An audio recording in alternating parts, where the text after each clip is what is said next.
Donc, 1 mois après mon baptême, j'ai un premier songe. Évidemment, au départ, je ne savais pas que c'était un songe venant de Dieu. Donc pour moi, c'était juste un rêve bizarre. La seule chose qui m'a interpellée, c'est que c'était la première fois que je me réveillais en sueur après un rêve. Et c'était surtout la première fois que je faisais un rêve où toutes les scènes que j'étais en train de vivre dedans me paraissaient aussi réelles. C'était vraiment comme si j'avais réellement vécu les choses et c'était perturbant. Je suis sortie de ma chambre. Ma mère faisait du repassage comme tous les matins de très bonne heure. Et là, elle voit ma tête et elle me dit: « Mais qu'est-ce que t'as, toi? T'es malade ?» Je lui dis: « Non, j'ai fait un rêve bizarre. » Alors je lui raconte le rêve et à la fin elle me dit: « C'est rien, c'est juste un mauvais rêve. » La journée se passe, le soir arrive, je vais me coucher et je fais à nouveau le même rêve. Je me réveille en sueur le matin, je vais voir ma mère qui fait du repassage, je lui raconte que j'ai fait le même rêve que la nuit d'avant. Elle me dit: « Mais c'est rien, ça arrive des fois de faire 2 fois le même rêve. » La journée se passe, le soir arrive, je vais me coucher à nouveau et je fais pour la 3e fois ce même songe. Avec cette fois-ci, 2 informations en plus qui me révélaient une saison et un lieu très précis. Et en fait, en me réveillant dans mon cœur, cette fois-ci c'était différent. Je savais que j'allais vivre cette situation difficile. Je savais que c'était un songe venant de Dieu. Je savais que ce rêve allait s'accomplir. Je suis allé voir ma mère, je lui ai raconté à nouveau mon rêve avec les 2 informations en plus. Et à ce moment-là, elle a posé son fer à repasser, elle m'a regardé et elle m'a dit: « En tout cas, ma fille, j'espère que ça va pas t'arriver, hein ?» Et ensuite, elle s'est remise à repasser. Et c'est exactement après cette phrase de ma mère, c'est à cet instant précis que je me suis rappelé les paroles de Mamie Bonbon, le jour de mon baptême. Je l'entendais me dire: « Tu as bien compris, Charlène, tu dois tout noter. » Je suis retournée dans ma chambre, j'ai pris mon carnet, j'ai noté tous les détails du songe que j'ai eu, jour 1, jour 2, jour 3. Ensuite, j'ai rangé le cahier dans un coin. J'ai envie de te dire que je n'avais pas spécialement envie de renouveler cette expérience du songe. J'ai trouvé ça pas amusant du tout en fait. Et surtout, ce songe me paraissait tellement loin de ce que je vivais avec le Seigneur. C'était au point où je me suis demandé plus d'une fois si ce n'était pas le diable qui m'avait donné ce songe. Parce que dans le songe, j'avais vraiment pris un très mauvais chemin. J'étais loin de Dieu. Et entre ce que je vivais sur le moment et ce songe, il y avait vraiment un fossé. La manière dont j'aimais Dieu, la manière dont j'étais zélé, pour moi c'était impossible que j'emprunte un tel chemin. Volontairement surtout. Il y avait une grâce particulière qui m'accompagnait après mon baptême et j'avais vraiment du mal à comprendre comment j'avais pu dévier de la sorte. Eh bien mon ami, c'est simple. Si le diable n'arrive pas à te faire tomber, crois-moi, il va faire en sorte de te pousser. Et c'est exactement ce qui s'est passé pour moi. Tout le monde sait que l'année la plus difficile dans la vie d'un croyant, c'est après le baptême. Généralement, s'il n'y a pas de suivi sérieux ou si tu es mal entouré, c'est quasiment impossible de tenir ferme dans la foi après le baptême. Et c'est pour ça que souvent quelques mois après le baptême, parfois on ne revoit plus les baptisés, ou alors ils viennent de moins en moins à l'église. Moins d'1 an après mon baptême, ma mère a pris la décision de quitter l'assemblée. Elle avait été blessée par une situation qui s'était produite dans l'église, et c'est comme cela que nous nous sommes retrouvés sans assemblée, pendant un petit moment. Et c'est à ce moment-là, précisément, que le diable a mis la main sur moi. J'étais devenue une proie facile. J'étais ado, ignorante du monde spirituel, et les seules personnes que je côtoyais désormais étaient des païens. Est-ce que j'ai vraiment besoin de t'expliquer comment ça s'est terminé tout ça? Alors, je ne suis pas retournée dans les choses du monde du jour au lendemain. Ça s'est fait progressivement. C'était bien plus subtil que ça. Dans le bled où on habitait, là, il y avait une ADD, qui était notre ancienne assemblée, une église de Mormons, l'église des témoins de Jéhovah, une église protestante mais qui ne croyait pas du tout au Saint-Esprit, et une église catholique. Donc tu as compris que le choix il était vite vu là. On ne pouvait aller nulle part. Et c'est exactement à cette période-là, où j'avais besoin d'être entouré et enseigné dans l'église, que le songe que Dieu m'a donné a commencé à prendre place, doucement mais sûrement. Plus d'assemblée, plus de communion fraternelle, plus d'enseignement, et notre connaissance en plus des choses spirituelles était très limitée. Elle se résumait à « résister au diable et il fuira loin de vous ». Tu fais quoi avec cette information, surtout quand tu n'es même pas au courant que Dieu t'a donné une armure? Ça a beaucoup t'aider ça. J'aimais Dieu, mais là j'étais perdue. Mon entourage croyait en Dieu, mais ne pratiquait pas du tout.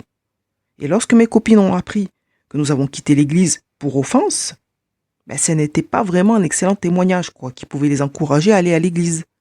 J'avais beau prier et lire ma Bible, mais c'était trop dur.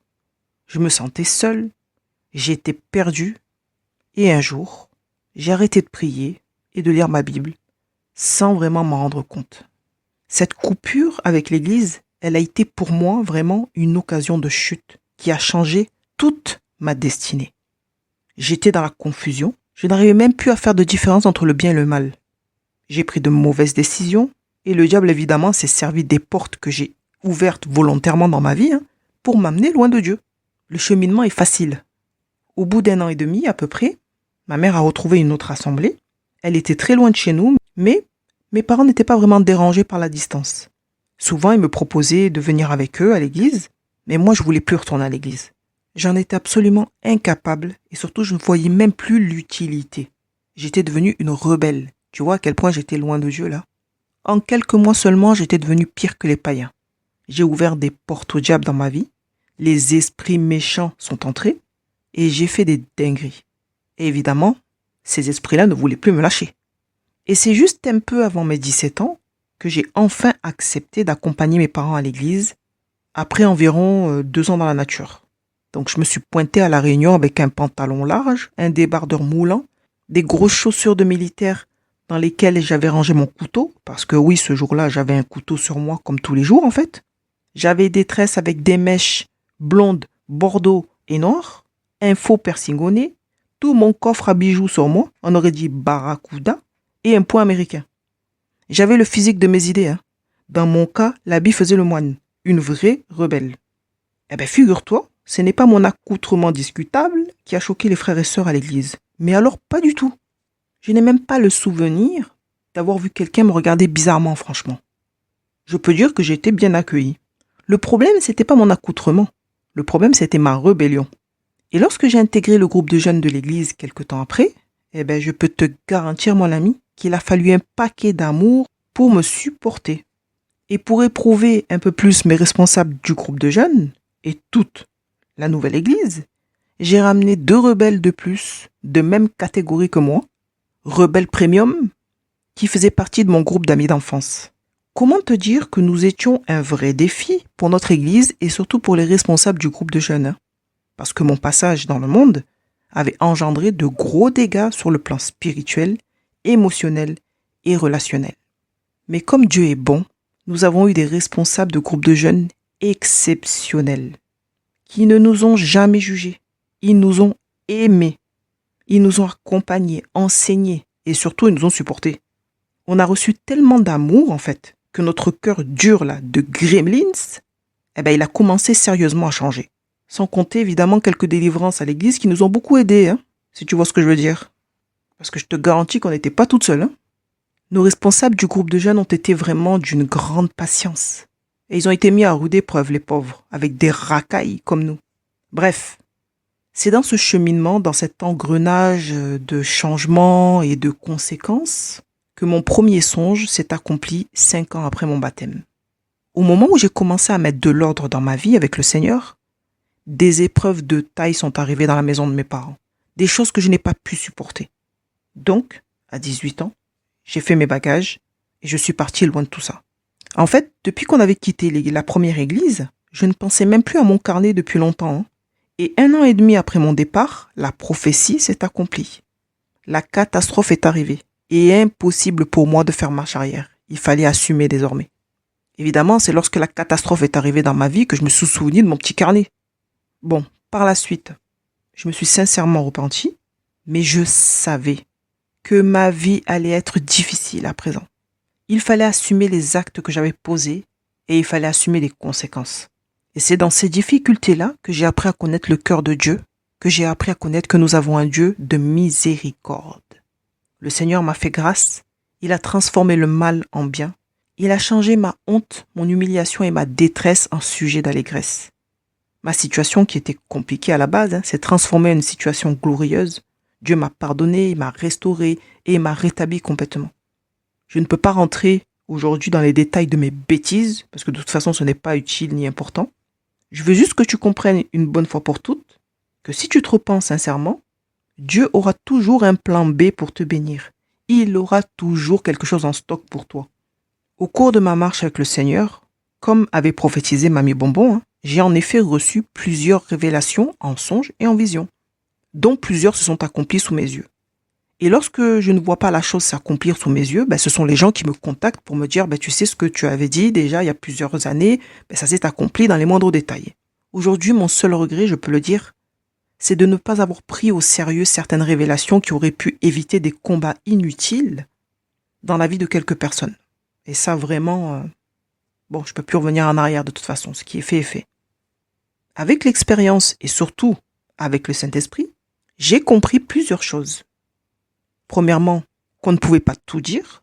Par exemple, si tu reçois des révélations au sujet de quelqu'un et que Dieu ne t'a pas demandé d'aller lui en parler, alors ne dis rien.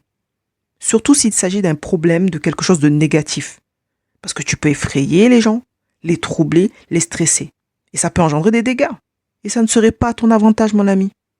Prie d'abord, attends le feu vert de Dieu, écoute sérieusement les instructions du Saint-Esprit, parce que des fois, le Seigneur te révèle des choses uniquement pour que tu pries. J'ai aussi appris que ce n'est pas parce que Dieu t'a donné le feu vert pour parler à la personne de ce que tu as reçu, que cette personne va considérer tes paroles, t'écouter, ni même vouloir te recevoir.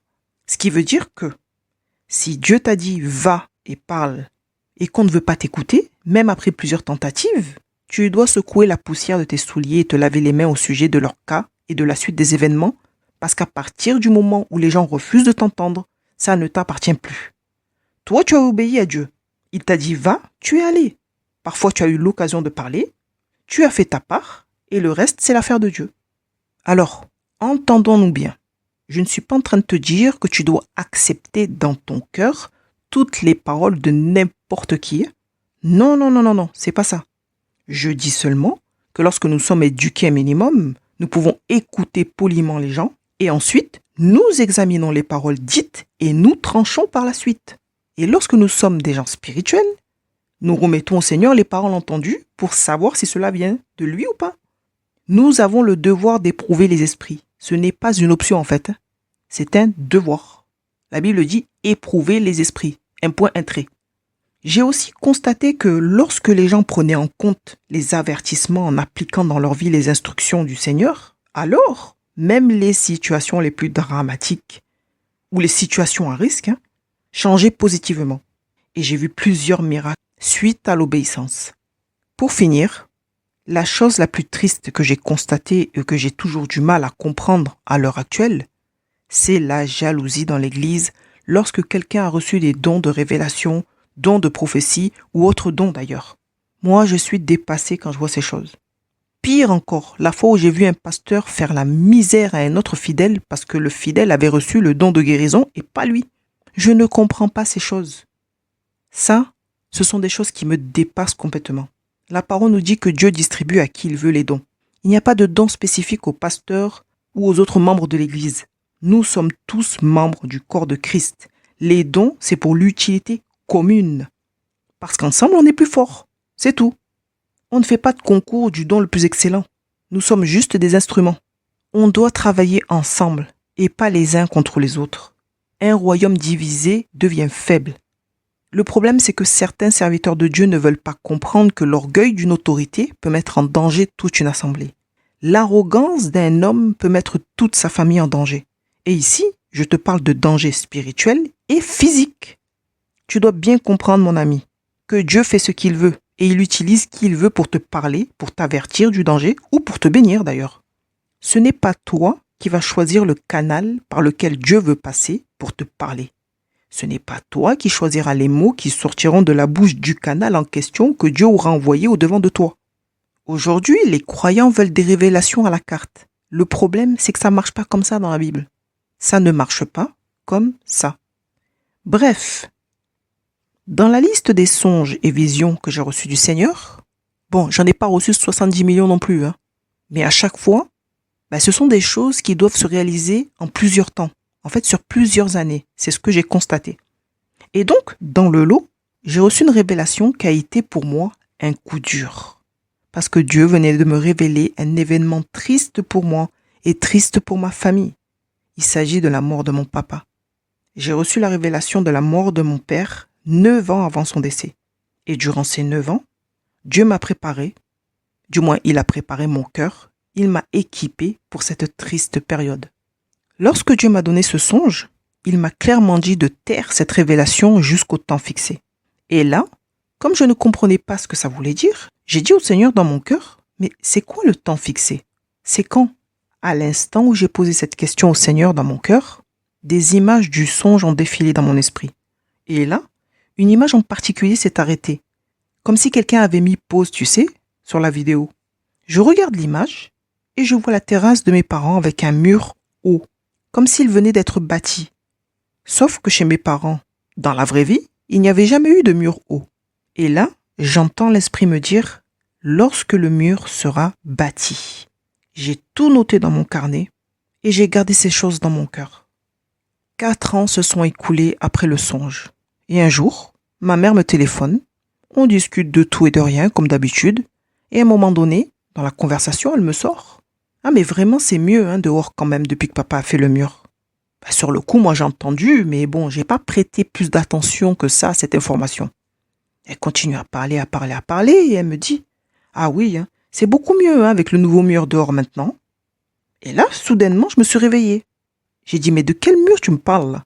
Elle me répond « Mais le mur de papa. » Alors moi je lui dis « Mais papa il a un mur à lui maintenant? Qu'est-ce que c'est que cette histoire ?» Et là ma mère me dit « Oh, mais le mur là, devant la maison que papa il a bâti là il y a 2-3 mois là, tu te rappelles plus déjà ?» Et j'ai dit « Mais attends, j'étais même pas au courant. » Et là elle me dit « Ah bon? Ah mais oui, j'ai oublié de te le dire. Papa il a décidé de bâtir un mur plus haut pour remplacer le petit muret. Et c'est beaucoup mieux comme ça en tout cas. » Elle avait à peine terminé sa phrase que le Saint-Esprit m'a rappelé le mur que j'avais vu dans le songe qui annonçait la mort de mon papa. C'est comme si Dieu me rappelait ce qu'il m'avait dit concernant le temps fixé, lorsque le mur sera bâti. Après avoir accroché, j'ai cherché mon carnet de notes partout. J'ai relu les détails du songe que Dieu m'avait donné au sujet de tout ce qui allait se produire dans ma famille. Plus tard, j'ai informé ma mère au sujet du songe que Dieu m'avait donné sur mon père, mais elle n'a pas été surprise du tout. Le Seigneur lui avait déjà parlé quelques semaines auparavant et elle ne voulait pas y croire. 1 mois après ce coup de fil, ma mère me téléphone pour me dire que mon père ne se sent pas bien et qu'il doit subir une batterie d'examens médicaux. Nous apprendrons par la suite que les résultats ne sont pas bons du tout. Évidemment, nous avons prié, mais rien ne s'est produit de satisfaisant. Les examens révélaient des problèmes au cœur, des problèmes de tension. Il a donc commencé un traitement et ce qui a pu le stabiliser et il se sentait mieux, on va dire. Plus tard s'est ajouté le cholestérol, un cancer de l'estomac en 2022, un diabète et un problème au pancréas en 2023. Depuis qu'il avait bâti ce mur, sa santé n'arrêtait pas de se dégrader au fil des ans. Les traitements le fatiguaient un peu, mais bon, ça le stabilisait et ça l'empêchait d'avoir des douleurs. Jusqu'au jour où des chrétiens lui ont mis dans la tête qu'il devait arrêter ses médicaments parce que soi-disant il était guéri par la foi. Mon père a cru à ce mensonge et il a arrêté du jour au lendemain tous ses médicaments. Ma mère a essayé de le raisonner, les médecins ont essayé de le raisonner, mais il ne voulait rien entendre. Alors les premiers temps, c'était formidable, il se sentait très bien, il se sentait mieux. Et quand il allait chez le médecin, il leur disait que Jésus l'avait guéri. Ma mère ne savait plus où se mettre. Elle était très embarrassée devant les médecins à chaque fois, à chaque rendez-vous. Évidemment, quelque temps après, les malaises ont commencé, la fatigue et les douleurs se sont manifestées. Il a commencé à se sentir de plus en plus mal, jusqu'au jour où il a été pris d'une forte douleur au ventre, au point de s'évanouir. Donc, ce qui devait arriver, arriva. Et les médecins l'avaient prévenu. Il va aux urgences et résultat des courses, le pancréas sévèrement touché. Octobre 2023, mon père a dû subir une intervention au niveau de l'estomac. Une opération qui s'est très mal passée. Le chirurgien l'a blessé lors de l'opération. Résultat, une péritonite biliaire et un coma de plusieurs jours. Et comme j'habite à 300 km de mes parents, j'ai commencé à faire de nombreux allers-retours pour être à leur côté et les aider comme je pouvais, quoi. Quand je suis arrivée en soins intensifs et que j'ai revu mon papa plein de tuyaux de partout, allongé qui ne se réveillait pas. J'ai dit, Seigneur, ça ne peut pas se terminer comme ça. Ce n'est pas du tout cette fin que tu m'as montrée pour mon père. Il doit se réveiller, Seigneur, aie pitié de nous. Il avait perdu une dizaine de kilos en peu de temps. Il était tellement affaibli qu'on ne savait même pas s'il allait se réveiller. J'ai téléphoné à quelques amis chrétiens pour demander la prière. Ma sœur et mon beau-frère, qui sont aussi pasteurs d'une assemblée, ont demandé aux fidèles s'ils voulaient bien prier pour notre papa. Vraiment, ils n'ont rien lâché. Mes amis, l'église locale, je peux dire que nous avons été soutenus dans cette épreuve-là. Et quelques jours après, mon père s'est réveillé. On avait gagné une bataille. Pas la guerre, mais une bataille.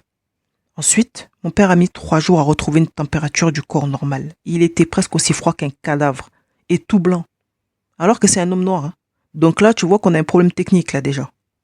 J'étais tellement fatigué que je n'ai même pas su discerner immédiatement le souci. Et c'est au moment où j'ai commencé à prier que j'ai dit, Seigneur, qu'est-ce qui se passe? Que j'entends le Saint-Esprit me dire, esprit de mort. J'ai pris position immédiatement. Et il est passé de tout blanc à son teint normal en 2 minutes. Et à partir de là, son corps a commencé à se réchauffer. Sa température devenait normale. 2e bataille de gagner. Le lendemain, je retourne le voir. Il avait très bonne mine, mais il s'est mis à me regarder avec de la haine dans les yeux. Il ne voulait pas me dire bonjour. Il ne voulait pas me parler. Il tournait la tête de l'autre côté à chaque fois que je lui adressais la parole. Il parlait à toute la famille sauf moi. Il prenait la main de tout le monde sauf la mienne. Quand j'approchais ma main sur sa main, il me repoussait. Il mettait sa main plus loin, il s'énervait. Et ça, là, ça a été vraiment un coup dur de plus pour moi. Rejeté par mon père. Donc je me suis mise de côté et j'ai vu que je l'énervais. Je suis sortie de la pièce et dans mon cœur, j'ai dit, mais Seigneur, je suis fatiguée. Qu'est-ce qui se passe encore là? Qu'est-ce que je dois faire? Au moment où j'ai terminé cette phrase-là, j'entends le Saint-Esprit me dire, esprit méchant. Je suis retournée dans la chambre vers mon père. Et là, nous étions 2 dans la chambre. Et quand j'ai vu sa tête, j'ai vu quelque chose qui déformait son visage. J'ai commencé à mettre des louanges, j'ai mis mon voile sur la tête et j'ai chassé l'esprit méchant là qui tenait mon père. Soudainement, mon père s'est mis à grogner, à grimacer. Et 2-3 minutes après, j'ai senti une odeur de pourriture passer dans la chambre. Et quand j'ai regardé mon papa, son visage était différent. Il était paisible, il s'est endormi, il souriait. Et à partir de cet instant-là, c'était terminé. Il ne m'a plus jamais repoussé. Il ne m'a plus jamais rejeté. 3e bataille gagnée. Par la suite, il est sorti des soins intensifs pour être transféré dans une chambre normale où tout le monde pouvait désormais le visiter sans protocole particulier. Et c'était en fait en attendant une place qui devait se libérer en maison de repos. Donc j'ai pu aller le voir tous les jours, passer du temps avec lui, jusqu'à son départ pour la maison de repos. Et lorsque mon père est allé dans cette maison de repos-là, je peux t'assurer que si Dieu ne m'avait pas préparé sur tous les plans là, j'allais finir aux infos aux 20h. Parce que j'allais vraiment faire une dinguerie à cause de ce qui s'est passé là-bas. La suite dans la prochaine vidéo.